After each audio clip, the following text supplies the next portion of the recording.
Je suis Sébastien Forest, le fondateur d'Aloresto.fr. Je ne sais pas si vous connaissez Aloresto.fr.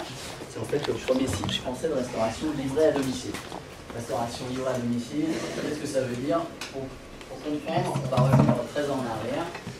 J'étais alors à votre place, j'étais à la fac, étudiant, en train de réviser pour mes examens, c'est à peu près la même période, j'imagine, on s'en approche peut-être. Un dimanche soir, après avoir révisé toute la journée, j'ai eu j'ai eu faim, mais également une énorme flemme de me faire à manger. Et je me suis dit, tiens, je vais me faire livrer. Malheureusement, à l'époque, j'habitais à Tours, on était un dimanche soir, j'avais pas de menu sous la main, j'ai pris donc la seule base de données qui existait, à savoir les fameuses pages jaunes. J'ai pris mon annuaire et j'ai commencé à feuilleter, j'ai cherché. Bon.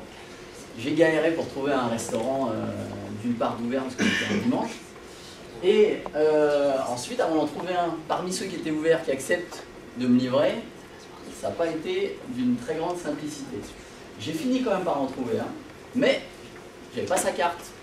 Donc le mec était quand même passablement énervé, il a fallu qu'il se lance dans l'énumération des plats. Ça l'a un peu agacé moi aussi, mais bon finalement j'ai réussi à passer commande. Ça m'a quand même pris 40-45 minutes l'histoire.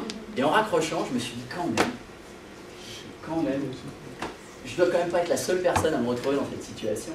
Et comme je venais de découvrir Internet, j'ai imaginé un service qui, en tant qu'internaute, me permettrait d'obtenir la liste de tous les restaurants qui peuvent me livrer à l'endroit où je me trouve, de consulter la carte de chacun de ces établissements, tout en ayant la possibilité de passer ma commande directement depuis mon ordinateur, en ayant la garantie d'être livré dans les 30 ou 45 minutes qui suivent. C'est ce qui a été fait. Le site a ouvert le 2 juin 1998, à l'occasion, juste avant la Coupe du Monde de foot, la vraie, celle qu'on a gagnée, pas les copies que l'on a le droit depuis. Et aujourd'hui, Aloresto, c'est 2500 restaurants partenaires. On a livré l'année dernière 2,4 millions de repas qui ont tous été commandés sur Internet ou via des émanations pour le mobile et Facebook également. Et on a généré en 2010 un chiffre d'affaires de l'ordre de 12 millions d'euros.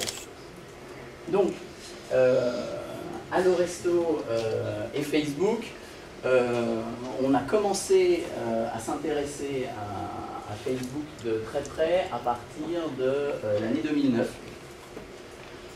en lançant tout simplement une page fan. Alors au début, c'était un petit peu obscur pour nous parce que, bon, ok, on a une page fan, mais qu'est-ce qu'on va y mettre dedans? Qu'est-ce qu'on va proposer comme contenu, comme interaction avec nos clients ou même des gens qui veulent simplement avoir un petit peu d'actu sur la société.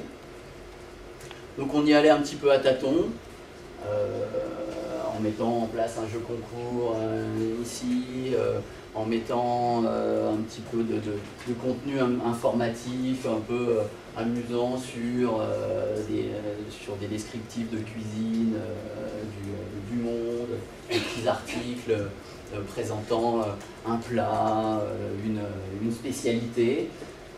Bon, bon an mal an, avec le temps, on a quand même réussi à intéresser une communauté en ayant ce type d'animation. Et on a décidé l'année dernière, je crois que c'est aux alentours du mois d'octobre, d'adapter la version mobile de notre site, donc celle sur laquelle vous pouvez passer des commandes, de l'adapter et de la mettre à disposition sur Facebook, de sorte que nos utilisateurs n'aient même plus le besoin de sortir de Facebook, de quitter leur univers Facebook pour pouvoir passer commande. Et donc on a communiqué autour de cet élément, et à notre grande surprise, malgré une communauté qui doit être autour de 8 ou 9 000 fans, D'ailleurs, je suis ravi d'apprendre que la valeur d'un fan est de 134 €, parce qu'à 8 ou 9 000 fans, ça commence à être assez intéressant.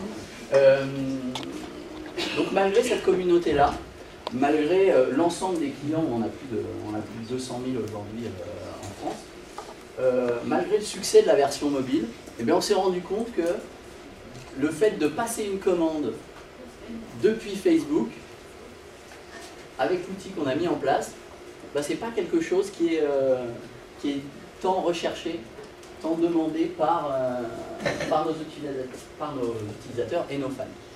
Donc, je ne vais pas m'étendre sur le sujet, mais c'est qu'un retour d'expérience et il ne faut pas chercher à lui donner plus d'importance qu'un autre. Mais je pense que autour du F-commerce et du social commerce, il va falloir se poser plusieurs questions. C'est d'une part, est-ce qu'il faut le faire directement sur Facebook, ou est-ce qu'il faut simplement s'appuyer, comme disait Edouard tout à l'heure, sur les réseaux sociaux pour faire venir des gens sur son site, mais pas forcément, mais que toutes les actions d'achat, tous les actes d'achat ne seront pas forcément pour tous les types de sites directement sur Facebook. Voilà. Je pense que je vais m'arrêter là sur notre expérience Facebook. Bien évidemment, dans le jeu des questions-réponses tout à l'heure, vous pourrez me poser toutes les questions qui vous intéressent, et je me ferai un plaisir d'y répondre. Voilà. Merci. Merci.